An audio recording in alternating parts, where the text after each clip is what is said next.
Okay, this is for those of you who missed the copper and silver nitrate experiment. You'll see an experiment that's slightly different than what I did in class, because in class I used copper powder. And the reason I used copper powder is because it gives you more surface area for the silver nitrate solution to work on, so the reaction goes faster. Otherwise, it really goes slowly. As you'll notice when I play the video in just a second that you're going to watch, it's a time-lapse video because the reaction takes a while. So once again, you're going to kind of divide your observations section into a before area and an after area so that you can see what your substances looked like before and what your substances, what you noticed as the chemical reaction occurred. Okay? Okay, so hang on. Here we go. I'm going to slow this thing. Okay. You can see as the reaction progresses, you get this fuzzy stuff growing on the copper wire.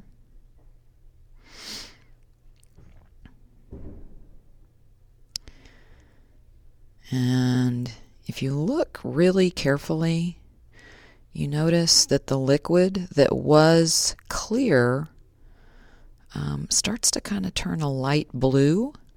You get more and more of these little silvery crystals growing. Okay, so you're getting not only little silver crystals appearing, but you're also getting a color change. Okay, I'm not sure you'd really call the silver little crystals a precipitate, but I guess maybe you could. But definitely a color change, definitely a formation of new silver crystals. Okay, that's during the reaction itself. At the beginning, obviously, you have clear liquid and a coppery, copper wire that's nice and shiny, orangey, copper red. Okay. And like I said, it just sits there and it grows silver crystals.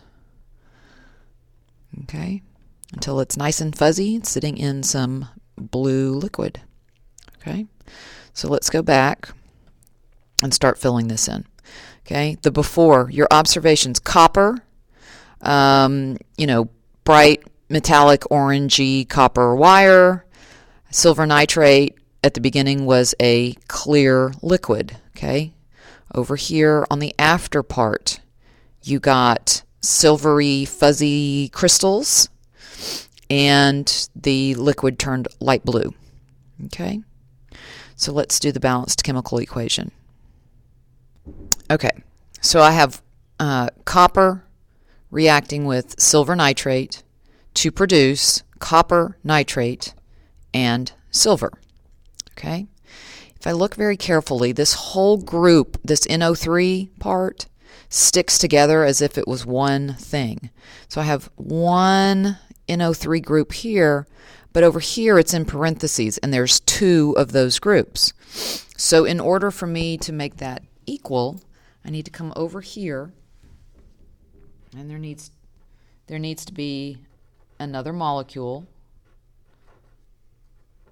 okay, so that I have two nitrate groups to match my two nitrate groups here.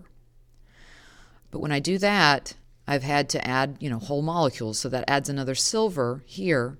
So I've got to go over here, and now that's got to be two silver atoms. Okay, and I'm not going to list this actually, that's just visually to show you what's going on.